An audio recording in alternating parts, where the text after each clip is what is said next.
You walk into a room, nobody looks up, nobody reacts, and yet something has already happened. A verdict has already been reached, not consciously, not with words, not through anything you said or did, just a feeling, instantaneous, irreversible. And most men never figure out why. There's one mistake, one single invisible error that kills attraction before you open your mouth. Not arrogance, not bad looks, not the wrong clothes. It's something far more subtle and far more brutal. The silent broadcast of insecurity. The way your shoulders carry a question mark. The half-second your eyes drop when someone holds your gaze. The smile that appears a beat too fast, too eager, too desperate to land. You think it's hidden. It isn't. People don't analyze it, they feel it, somewhere below conscious thought, like a vibration in the air that tells them exactly who they're dealing with. Nietzsche understood something that most people spend their lives refusing to accept. Attraction has nothing to do with fairness. It doesn't reward the nicest man, the most prepared, the one who tried the hardest. It responds to power, perceived, projected, radiated power. And the moment you leak weakness, even accidentally, you've already lost something you can't talk your way back from. This isn't philosophy for its own sake. This is mechanics. The halo effect.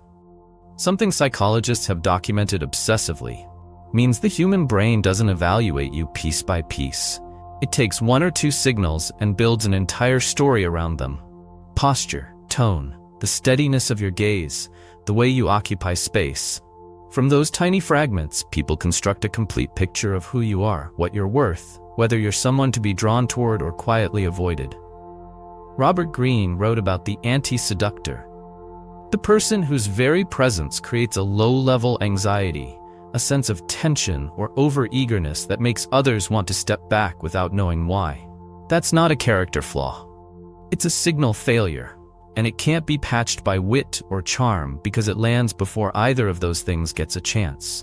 Think about Cleopatra, and I mean really think about her, not the mythology but the mechanics. Plutarch described the way she entered a room. She wasn't the loudest. She wasn't performing. She moved like someone who had already decided the outcome. Her voice was deliberate, her attention was selective.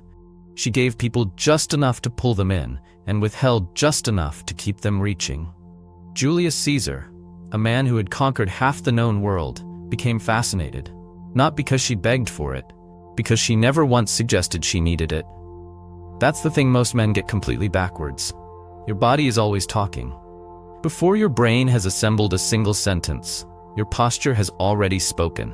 Your eye contact has already told the room a story. And the story most men are telling without realizing it is one of quiet apology. A slightly slumped shoulder says, "I'm not sure I belong here." A gaze that drops first says, "You have more power than I do." A laugh that comes too quickly says, "Please like me." These aren't character flaws. They're learned habits. Survival mechanisms that made sense somewhere, once, probably in a school hallway or a difficult home, that are now working against everything you want. Neil Strauss spent years documenting this exact problem. Men who had memorized routines, studied openers, rehearsed lines until they could deliver them in their sleep, and still failed, consistently, catastrophically, because none of that surface-level technique could override what their bodies were broadcasting underneath it. A well-rehearsed line delivered with a twitching jaw and uncertain eyes doesn't land as confident, it lands as desperate. And desperation, at the subconscious level, reads as low value. People don't know they've made the judgment. They just feel themselves losing interest, and they follow that feeling without questioning it. Here's where it gets more uncomfortable. The room mirrors you. Not metaphorically, psychologically, literally. If you walk in carrying doubt, people absorb that doubt and reflect it back as indifference. If you carry hesitation, they register it as a lack of worth. Ortega y Gasset wrote about human attraction as a kind of narrative. People aren't just responding to what you do, they're responding to the story your presence tells about who you are and what you believe about yourself. When that story is contradictory, when your words say confidence but your body says anxiety, people experience a subtle cognitive dissonance. They can't explain it. They just know something feels off. And something feels off is the death of desire. And then comes the second layer. the one that operates even after you've cleared the first impression. Approval seeking. It's quieter than insecurity, but it's just as lethal. And it's everywhere, dressed up as politeness, as warmth, as social awareness. You agree a little too quickly. You laugh a little too hard at something that wasn't that funny. You soften your opinion the moment you sense it might create friction. You scan faces after you speak, looking for confirmation that you landed well. None of this feels like weakness in the moment. It feels like being considerate. It feels like being likable. But here's what the other person's subconscious is actually registering. You need this. You need their approval to feel okay. And that particular flavor of emotional dependence is perhaps the single most effective way to make yourself invisible to desire. Think about why. Attraction is built on a certain kind of tension. The sense that someone has value independent of your opinion of them, that they exist fully, completely, whether you approve of them or not. The moment someone starts shaping themselves around your reactions, nodding when you nod, laughing when you laugh, retreating when you push back, that tension collapses. You've already won, and there's nothing less interesting than a game that's already over. Cleopatra, again, is instructive. She never performed for the room. She allowed the room to perform for her. The approval seeker inverts this entirely. They're auditioning constantly for a role that nobody actually wants to cast them in. And the people around them sense it, even if they can't articulate it, and they lose interest accordingly. Social media has made this worse. We've built entire digital infrastructures around the pursuit of external validation. Likes, reactions, follower counts, and those habits bleed into physical space. Men who have spent years optimizing for approval online bring those same reflexes into rooms, into conversations, into the moments where real attraction is either created or destroyed. They've trained themselves to seek the signal that says you're okay. And that training, in the context of genuine desire, is a handicap. The antidote isn't coldness, it isn't arrogance, it isn't manufactured indifference. Those are just approval seeking in disguise, performing detachment to seem unaffected, which is its own kind of desperation. The real antidote is something quieter and far more difficult: genuine self-possession. The ability to sit with uncertainty, to hold your position when someone pushes back, to allow silence without rushing to fill it, to be interested in someone without needing them to be interested in you first. Autonomy is magnetic, not because it signals dominance, though it does, but because it signals something rarer. A person who is already complete. Someone you can't fully predict, can't fully control, can't fully read. And that incompleteness, that sense that there's more to discover, is where fascination actually lives. Then there's the fear underneath all of it. The thing that makes the first impression hard and approval-seeking feel necessary. Fear of rejection. Neuroscience has confirmed what most of us already know in our bones. Social rejection activates the same neural pathways as physical pain. Your brain is not overreacting when you feel anxiety before approaching someone. It is doing exactly what it evolved to do. The problem is that it evolved in a context where social exclusion meant death. Being cast out of the tribe, losing access to food, protection, community. That context no longer exists. But the wiring is still there. Misfiring in modern spaces, turning a moment of potential connection into something that feels neurologically like a threat to survival. And so men hesitate. They over-explain. They hedge their desire with so much politeness and qualification that the desire itself disappears. They wait for certainty before acting, which means they wait forever, because certainty never comes. They make themselves safe. And safety, in the architecture of attraction, is death. Desire doesn't live in comfort, it lives in tension, in the space between approach and retreat, in the uncertainty of not quite knowing how this ends, in the slight possibility of loss.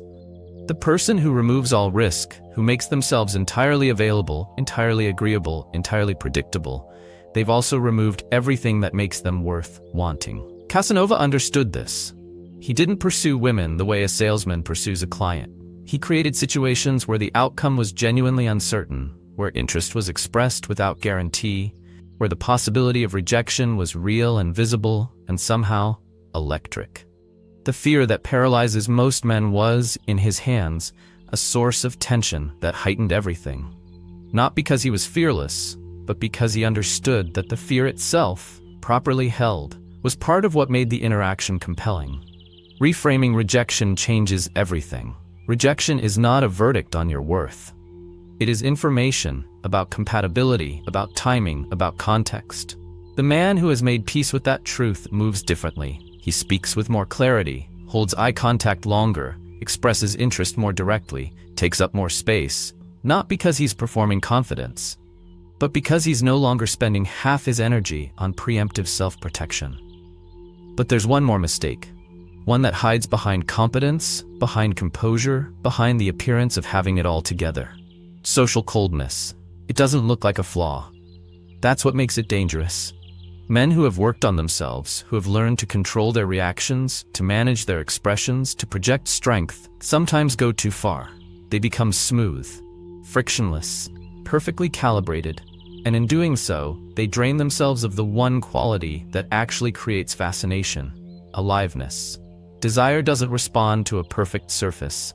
It responds to depth, to the sense that beneath the exterior there is something real, something unpredictable, something slightly unfinished, something human. The neuroscience here is unambiguous. Humans are wired to detect authenticity. Microexpressions, subtle deviations from scripted behavior, spontaneous emotional responses, these register below conscious awareness, and they signal something fundamental. This is a real person. Social coldness strips those signals out. It replaces them with a kind of emotional marble. Beautiful, perhaps, but cold to the touch and impossible to connect with. Cleopatra was calculated, yes, but she was also alive. The calculation and the vitality existed together in dynamic tension, and it was that tension that made her impossible to ignore. The seducers Green writes about are similar. They're not robots executing a program. They're people who allow themselves to be genuinely present, to let something real surface at the right moment, to make the person across from them feel like they're accessing something that isn't available to everyone. Perfectionism is its own form of rejection. When you filter everything, when you never allow a moment of genuine spontaneity or humor or small vulnerability, you are telling the people around you, "I don't trust you with the real thing." And people feel that. They don't know why your presence leaves them slightly cold, slightly unmoved, but they feel it, and they drift. The correction isn't to perform warmth anymore, then the correction to approval seeking is to perform indifference. It's simpler and harder than that. It's allowing something real to surface, a genuine laugh, an actual opinion held without apology, a small personal truth offered without a safety net.